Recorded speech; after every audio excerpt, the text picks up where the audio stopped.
CIET NCERT द्वारा प्रस्तुत है कार्यक्रम अवसर को पहचाने।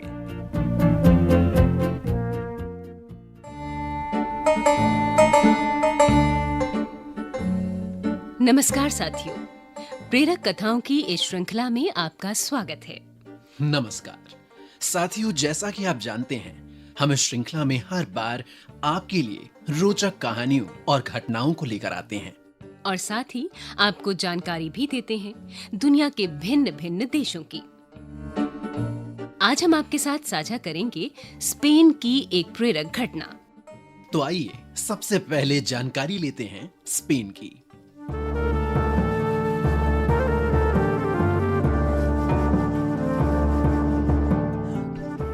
स्पेन यूरोप महादेश में है। इसकी राजधानी मैड्रिड है। मैड्रिड कला और व्यवसाय का बहुत बड़ा केंद्र है। मैड्रिड के बाद स्पेन का दूसरा सबसे बड़ा शहर है बार्सिलोना।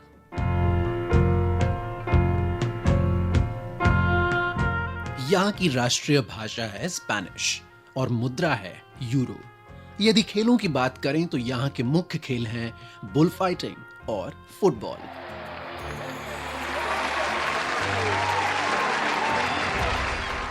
ये दोनों ही खेल स्पेन में किसी राष्ट्रीय उत्सव से कम नहीं।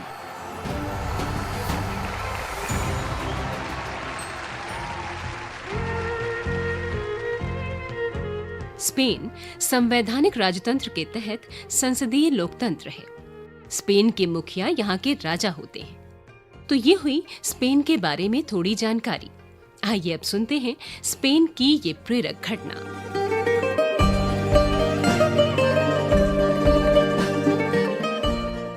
एक बार की बात है, स्पेन की राजधानी मैड्रिड में मूर्ति कला की प्रदर्शनी लगी थी।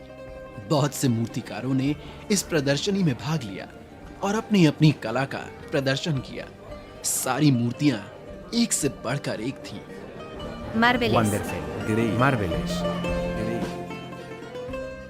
लेकिन एक मूर्ति ऐसी थी जिसने लगभग सबका ध्यान अपनी ओर आकर्षित किया। जो भी उस मूर्ति को देखता वो आश्चर्य में पड़ जाता। ये किस तरह की मूर्ति है? ये किस तरह की मूर्ति है? ऐसी मूर्ति तो मैंने वाओ, वंडरफुल।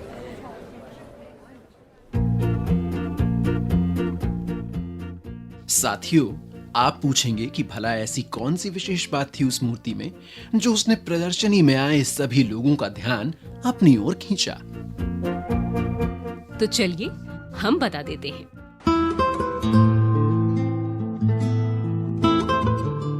इस मूर्ति में खास बात ये थी कि ये मोम की बनी हुई थी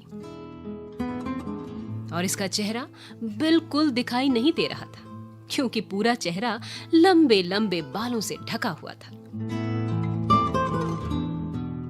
मूर्ति के हाथ नहीं थे, लेकिन हाथों की जगह 2 पंख लगे हुए थे। लोग सोचने लगे, भला ये कैसी बात हुई? मूर्ति पत्थर की या किसी अन्य धातु से भी तो बनाई जा सकती थी। इस प्रदर्शनी में बहुत से दर्शक आए। जो भी वहां आता उस मूर्ति के बारे में जरूर सोचता। लोगों की उत्सुकता लगातार बढ़ती चली गई। हर एक के मन में एक प्रश्न था। ये मूर्ति मोम से क्यों बनाई गई है? कलाकार ने मूर्ति मोम से ही क्यों बनाई?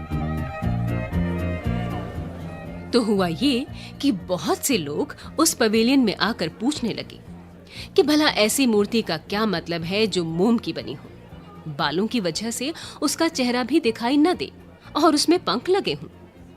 उस मूर्तिकार ने बताया, इस मूर्ति का नाम अवसर है।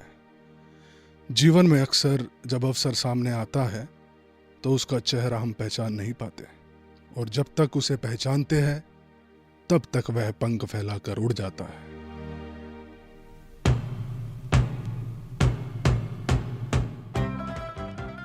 लोगों ने उस मूर्तिकार के विचार की बड़ी प्रशंसा की। ग्रेट, मार्वेलस, हाँ, अक्सर ऐसा ही होता है। वंडरफुल। हाँ, हम सहमत हैं।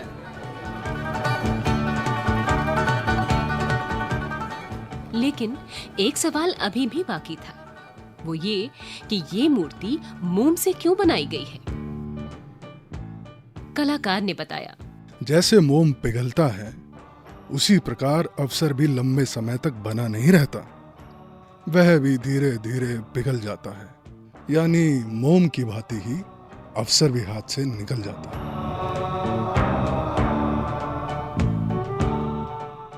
साथियों, कितना जरूरी है कि हम अवसर को सही समय पर पहचानें और उसका सदुपयोग करें, ऐसा ना हो कि बहुत देर हो जाए।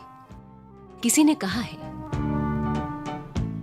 अवसर सूर्योदय की तरह होता है, यदि आप समय से नहीं उठते तो इसे देखने से चूक जाते हैं। साथियों, यदि आप दुनिया के सफलतम लोगों के बारे में पढ़ेंगे तो पाएंगे कि ऐसे लोगों ने कभी भी अवसर को हाथ से जाने नहीं दिया।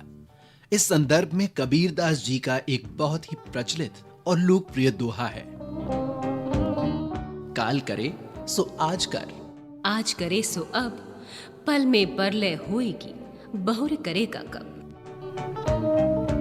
अवसर सामने खड़ा है, इसका लाभ उठाइए। कहीं ऐसा ना हो कि जब तक आप पहचाने तब तक ये पंख फैलाकर उड़ जाए।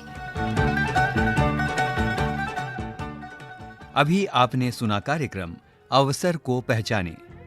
कार्यक्रम समन्वय डॉक्टर राजेश कुमार निमेश, कलाकार शालिनी सिंह और वैभव श्रीवास्तव, तकनीकी नियंत्रण बटी लैंगलिंगडो, ध्वनियांकन विकास सांगवान, निर्माण सहयोग तनु गुप्ता, निर्माण परामर्श वंदना अरिमर्दन और विमलेश चौधरी, आलेख निर्देशन तथा निर्माण अजीत होरो। यह कार्यक्रम CIET NCERT नई दिल्ली भारत द्वारा प्रस्तुत किया गया।